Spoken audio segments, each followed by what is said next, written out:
Hello, this is Marni Penner, and I'm an anxiety coach and a happiness coach. And today I'd like to talk about shame-based anxiety, what causes this form of anxiety and where the solution lies.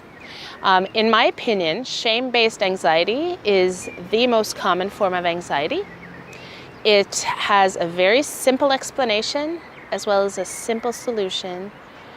But because we aren't talking about shame, and because we're not talking about how to free ourselves from shame, this kind of anxiety can often seem like it's impossible to overcome.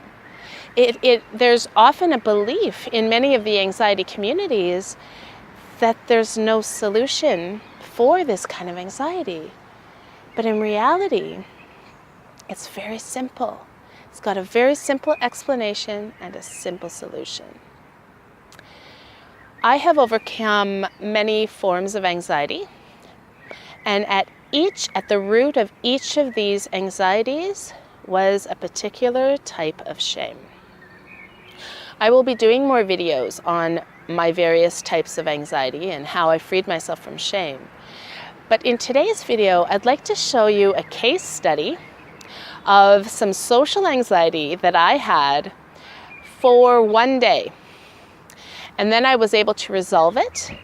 And so because this was a temporary anxiety caused by a temporary shame, I just think it's a very good way to demonstrate what causes most forms of anxiety and how simple it really is. Okay, so people who suffer from shame-based anxiety often have two traits. They're highly sensitive and they're shame-prone. So what does shame-prone mean? Shame-prone means that we tend to feel shame when other people might just feel a little guilt, or they might feel a little embarrassed and brush it off, or they might judge others or get mad at others, right? And kind of get it over with. Whereas we truly feel the shame that we internalize, and it therefore manifests itself as anxiety.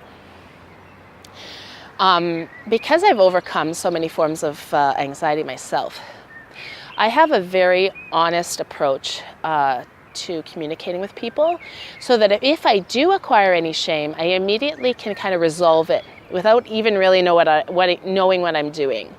I tend to just be as honest as I can to resolve any shame that comes up.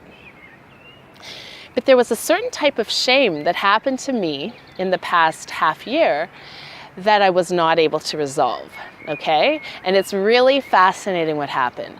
So last summer, I wrote some embarrassing things to a friend of mine over Facebook Messenger. And I was just trying to resolve something I thought might have happened. And so I wrote some embarrassing things. And he wrote like these one-word messages back. So there was a huge vulnerability gap that made me feel shame. Why did I write those things? I felt shame for having written vulnerable things that got one-word responses back. And so I said to him, let's meet up so that I can stop feeling ashamed about the stuff I wrote, right? And he refused to meet up. Now, there are many occasions where I meet together with this friend, like we're family friends and that kind of thing. So we had an event at our house that he came to, and he was together with his girlfriend the whole time. So I was unable to talk with him and honestly in order to resolve the shame. But I wasn't really understanding what was happening to me. So what happened to me was that the shame morphed into the secondary emotion of anxiety that it tends to do for me. Because I said I'm a highly sensitive person who's shame-prone, and it morphs directly into anxiety. So I found myself feeling very anxious, and I was trying to overcompensate and communicate in this group situation anyway.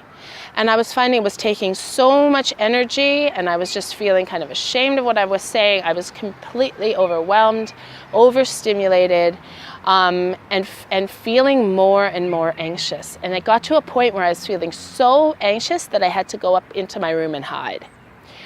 Now, if we don't understand what's happening to us, like what often happens with social anxiety, is we're like, what is happening to me? Am I going crazy? Am I mentally ill, right? No, but because I'm an anxiety coach and I've done tons of research on shame, I asked myself, okay, what's going on here? And I said, oh, it's because I'm still feeling shame about those messages I wrote back in the summer. And I wasn't able to resolve the shame. The shame is still there. I'm not able to resolve it now because we're in a group situation. I can't really figure out a way to talk to him alone. And I'm feeling so anxious now, like it's just kind of like the situation has gotten out of control. So I just somehow got through that group event. And then the next day I wrote him because we were going to have to meet at a public event, like a group event outside our house the next weekend. So I said, I have to resolve this shame. I refuse to feel socially anxious like I did right now. Like, no way. So I wrote him and I said, I'm feeling very ashamed about the stuff I wrote last summer. And I wanted us to meet so I could resolve this shame. And because we never met, and because we're only meeting in group situations now, like I'm worried I'm going to be feeling really anxious next weekend, right? And he says, oh, there'll be no problem. There's no problem with what you wrote. Like, I'm fine with that. And I was like, I don't know. Well, I'm feeling a lot of shame. I think I wrote the word shame about 10 times in our messenger conversation. And he was writing more back this time. Like he saw like his one-word sentences had not done me a lot of good, right? So he's writing more back. And by the end of our exchange, I was like, okay, yep, we can totally meet. And since I wrote the word shame 10 times, I think I'm starting to resolve this shame, right? Like we didn't actually have to meet in person. So the next weekend we met up. I went over to him, said hi, looked him in the eye, and I'm like, I felt to myself, I thought, I'm good. And I felt completely calm for the rest of the event. I was able to socialize with everyone there, including him, including his girlfriend, you know, because like that's the thing is I wasn't able to meet him alone. But I was fine because I found a way to resolve my shame. Okay, so this is a small case study about how I had social anxiety induced by shame. It lasted a day, and because I identified where the shame was, because I knew how to resolve the shame, I was able to free myself from that temporary social anxiety. Now, what often happens is because we don't understand shame, we can get into an anxiety cycle. So it gets worse and worse and worse. And then we start feeling anxious about our symptoms, our anxiety symptoms themselves. And we just get locked in a vicious cycle of anxiety and shame. It's a shame anxiety cycle. Shame, anxiety, shame, anxiety, shame, anxiety, shame, anxiety, right? It's that simple. So all you have to do to free yourself from anxiety is identify what is the shame at the root of your anxiety. And there might be multiple forms of shame by now, right? If you've had it for a while. Identify all the different forms of shame that are at the root of your anxiety and free yourself from them. And so how do we do this? Well, the antidote of shame is honesty. In the example I gave in this video of my one-day social anxiety, there were 3 types of honesty that I applied. Now, you don't always have to use all 3 types of honesty to free yourself from shame, but I'm going to explain what these 3 types of honesty are so that you too can try applying this honesty to free yourself from your shame. So the first type of honesty is honesty with yourself. What is going on? What am I feeling ashamed of? Or if it's not shame, what other painful emotion am I feeling? Right? And you might need to talk this through with someone you trust, like your best friend, a coach, a therapist. You know, what is really going on? What am I really feeling? The second form of honesty is to own it. None of us are perfect. We all have flaws, and we all make mistakes. And we all made mistakes in the past, right? So in my example, I owned that I'm not perfect. I did some really stupid messages there, and I owned it. It's okay. None of us are perfect. All of us do stupid things, right? And then the third type of honesty is being honest with the other person. Now, this doesn't always need to be applied, but in my situation, it did. I could have addressed this shame and anxiety in a much longer fashion. It could have taken me a lot more time. So you don't worry, you don't have to be this drastic as I was. I was this drastic because I'm a shame and anxiety coach, and I simply don't feel shame anymore for feeling shame, if that makes any sense.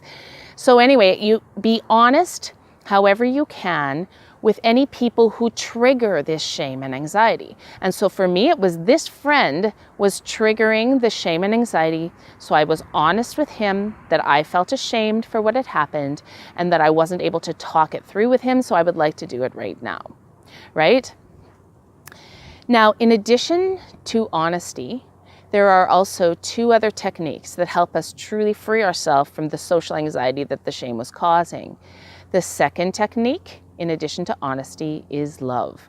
So when I went to that second event, instead of, feeling sorry for myself or whatever, right, I just decided to love him, to be vulnerable, to own my shame and love him anyway, right?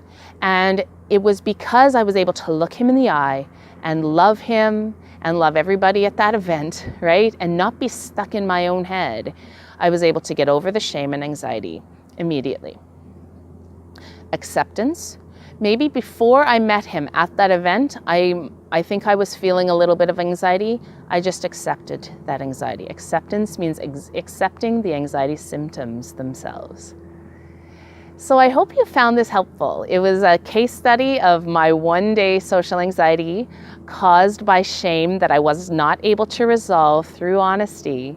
And then I showed you how I was then able to resolve it through honesty and gave you the 3 types of honesty that will enable you to do it. And remember, you don't always have to use all 3, but you can keep all 3 in mind for resolving your shame and anxiety. Let me know if you'd like me to help you figure out what are the shames at the root of your social anxiety and brainstorm them with you.